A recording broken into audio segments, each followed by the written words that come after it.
I am sorry कि video काफी late आ रही, सलार का ट्रेलर भी आ चुका है और ऐसा कैसे मेरे साथ ही है कि मुझे सलार का ट्रेलर कुछ खास नहीं लगा या तुम्हारे थॉट्स भी मुझसे मिलते जुलते हैं। ऊपर से ये प्रभास की फिल्म सलार शाहरुख खान की फिल्म डंकी से क्लैश कर रही है और जिस तरह का यार ट्रेलर है उसे देख कर तो यही लग रहा है कि डंकी आसानी से बाजी मार लेगी। वेल, सलार की ट्रेलर रिलीज से पहले डायरेक्टर प्रशांत नील ने उस चीज की एक्साइटमेंट भी खत्म कर दी जिस चीज के लिए पब्लिक सबसे ज्यादा एक्साइटेड थी कि सलार केजीएफ यूनिवर्स का पार्ट है, बट अब ऐसा कुछ भी नहीं है। प्रशांत नील ने खुद कहा है। Well, same to same Leo film के डायरेक्टर लोकेश कनकराज ने भी कहा था कि लियो एलसीओ का पार्ट नहीं है, but end result we all know that. So अभी भी उम्मीद बाकी है, अभी भी भरोसा है प्रशांत नील पर, उनके विजन पर। अब बात करें सलार के रिलीज ट्रेलर की तो मुझे यार कुछ खास नहीं लगा, क्या पता एनिमल का हैंगओवर हो इसीलिए, बट फिर भी it's a good cut trailer. मतलब वाव टाइप का तो ट्रेलर बिल्कुल नहीं था जैसे केजीएफ 2 का था। ट्रेलर के दृष्टिकोण से अगर हम फिल्म की स्टोरी की बात करें तो कहानी दो दोस्तों की होगी जिसको प्ले कर रहे हैं प्रभास और पृथ्वीराज। इसमें जो स्टोरी होगी जैसा ट्रेलर देखने को मिला है वो पृथ्वीराज के कैरेक्टर के अराउंड होगी, जिसमें उनके पिताजी सबको बोल के जाते हैं कि अभी मैं जा रहा हूँ लेकिन जब मैं वापस आऊंगा तो मेरी जगह मेरा बेटा बैठेगा।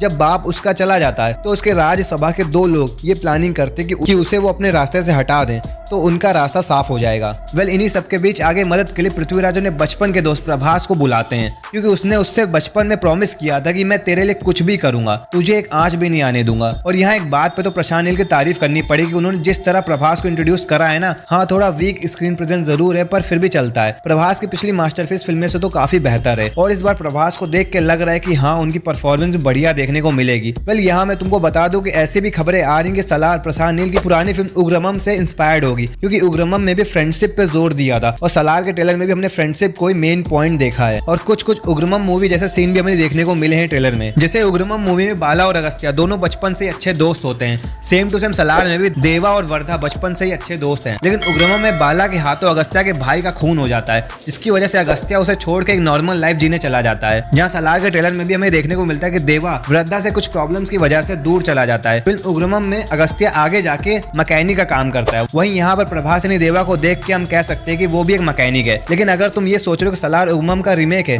तो तुम गलत हो क्योंकि जो सिमिलरिटीज थी वो यहीं तक थी, आगे की कहानी बिल्कुल अलग होने वाली है। क्योंकि आगे ट्रेलर में बताया जाता है कि बहुत टाइम पहले इन खानसार जो एक काल्पनिक जगह है यहाँ पर ये डकैत रहने लग जाते हैं, लेकिन कुछ टाइम बाद और आज इतनी बड़ी दीवारें, इतनी सिक्योरिटी किस लिए और क्यों, बट यहाँ माइंस भी ट्रेलर में देखने को मिलते हैं जिससे ये अंदाजा लग जाता है कि जैसे केजीएफ में गोल्ड मिला था वैसे यहाँ पर भी कोई नेचुरल रिसोर्सेज मिला होगा, बट ये रशियन और सर्बियन आर्म फोर्स क्यों। तो ऐसा है कि शायद जो यहाँ नेचुरल रिसोर्सेज मिलता हो जैसे कोई कीमती मेटल, यूरेनियम या गोल्ड से भी कीमती प्लैटिनम, बट जिस तरह से इन्होंने नाक और गले में पहना है उसे देख के ये लग रहा है कि ये टाइटेनियम या प्लैटिनम हो सकता है। ये गैस है मेरा पर्सनल, तो ये सच भी हो सकता है और गलत भी। वेल, जहाँ पैसा होता है वहाँ सब लोग इंटरेस्टेड होते हैं, फिर वो नेशनल हो या इंटरनेशनल कोई फर्क नहीं पड़ता। और अगर ये प्लैटिनम टाइटेनियम की बात सच निकली तो ये सर्बियन और रशियन का होना लाजमी है, बट तुम्हें अभी भी समझ नहीं आ रहा तो ऐसे समझो कि इंडिया में सबको ग्रोथ दिख रही है तो बाहर की कंपनी भी यहाँ आने के लिए मरी जा रही है, तो वही सेम टू सेम यहाँ भी हो रहा है। जो ये रशियन और सर्बियन आर्म फोर्स है और ट्रेलर के स्टार्टिंग में तुमने देखा होगा हमें खानसार की हिस्ट्री बताई जाती है, इसमें 3 ट्राइब्स का जिक्र होता है और उसके बाद इस सीन में उन्हीं 3 ट्राइब्स को 3 मूर्तियों में सिंबलाइज करते हुए देखते हैं। और जैसा कि प्रशांत नील ने कहा था ये फिल्म केजीएफ से कनेक्टेड नहीं है तो उसका प्रूफ भी हमें देखने को मिलता है। और शायद तुम लोगों ने नोटिस भी किया हो कि ये कैरेक्टर जो ट्रेलर में देखने को मिलता है इसने केजीएफ 1 में गरुड़ा का रोल प्ले किया था और गरुड़ा को केजीएफ 1 में रॉकी भाई ने मार दिया था। इस फिल्म में आगे यूज की हुई टेक्नोलॉजी और वेपन को देख के ये फिल्म केजीएफ के आगे की टाइमलाइन की लगती है, इसलिए इस कैरेक्टर का गरुड़ा होना पॉसिबल नहीं है, यानी कि नो कनेक्शन विद केजीएफ। और ट्रेलर के लास्ट में प्रभास के इस इंग्लिश डायलॉग का लोग मजाक उड़ा रहे हैं, तो मैं उन्हें बता दूं कि ये इंग्लिश डायलॉग रशियन और सर्बियन आर्म फोर्स के सामने बोला जा रहा है जिसका सेंस भी बनता है। वेल, आज की वीडियो यहीं तक। अभी तक तुमने अपने इस चैनल को सब्सक्राइब नहीं किया तो प्लीज सब्सक्राइब कर लो ना मेरे दोस्त, और बेल नोटिफिकेशन ऑन करना मत भूलना। फिर मिलते हैं एक नई वीडियो।